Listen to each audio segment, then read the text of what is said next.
Just as the saying has always maintained that it is always a good and noble deed to teach a man how to fish rather than cast the net for them, so is the spirit nurtured at the Mackay Memorial College, Natete, in Kampala. Indeed, all those who graduate from the college leave with skills and experience needed to generate wealth for themselves and their communities. Imagine a school operating under the Universal Secondary Education Program, but whose leadership is able to sustain it without relying on subsidies. At our background as a USE school, and trying to find out how we can make more, we can generate more income, and two, to impart skills to the students in order for them to learn to make money so that they can sustain themselves in school. Such is the origin of the education that pays for itself concept by the Teach a Man to Fish International Initiative. Well, it's amazing, and I think the thing that I'm really proud of is to see the school take things into their own hands and, invite the community in, invite the other schools in. And yeah, I mean, it's great. They've taken this idea, and clearly, if the school wasn't interested in the idea, they wouldn't be doing this today. So Teach a Man to Fish works with schools all across the world to set up school businesses, and these school businesses are educational and profitable.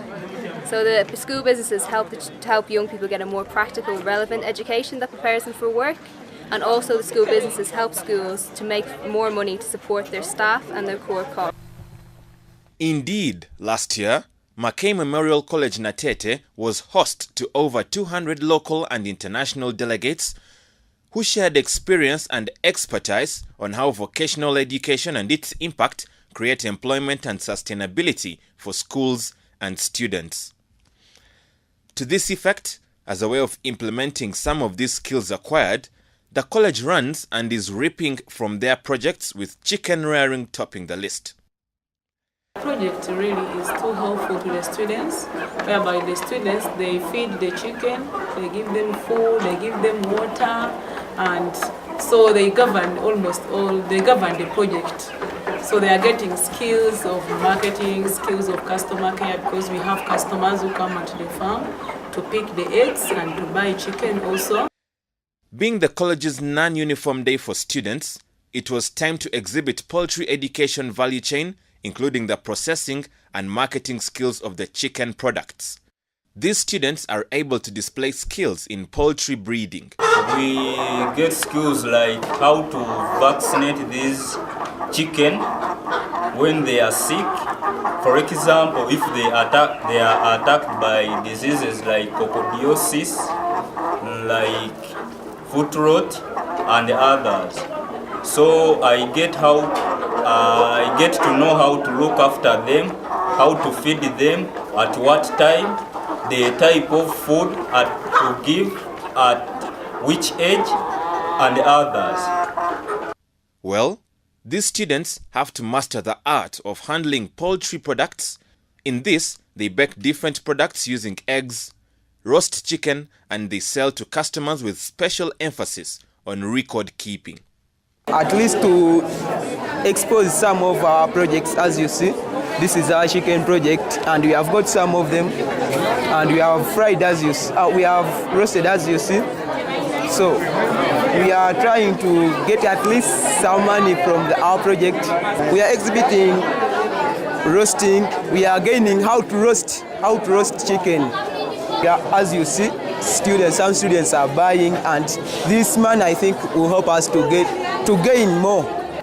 They give us eggs, and when they mature, they provide us some income or money, and even as a student, I can rear this chicken in order to get a bursary in school. In support of the practical education system, government initiated the Skilling Uganda program, a training aimed at equipping students with the necessary skills to match the job market. This education system further ensured that the content provided to the students was equivalent to industrial work standards.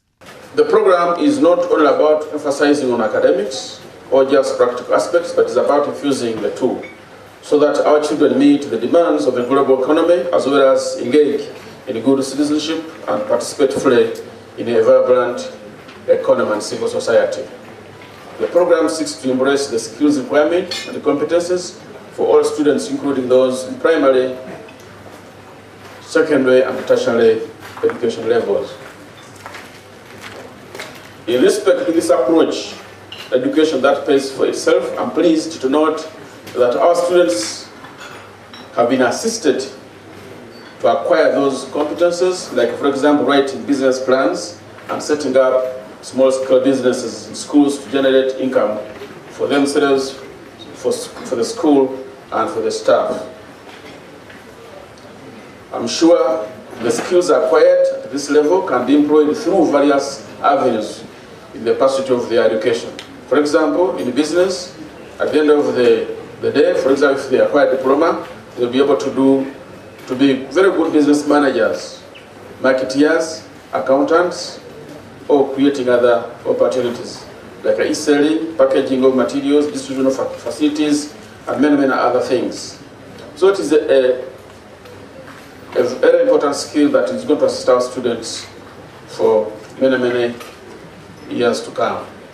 But what we're doing is, we're trying to work in partnership actually with the Ugandan government, because now actually the Ugandan government's very, very awakened, very aware, big focus on skills, big focus on business, entrepreneurship. So we see what we're doing as supporting the Ugandan government and supporting Uganda to achieve their dreams, of skilling the young people.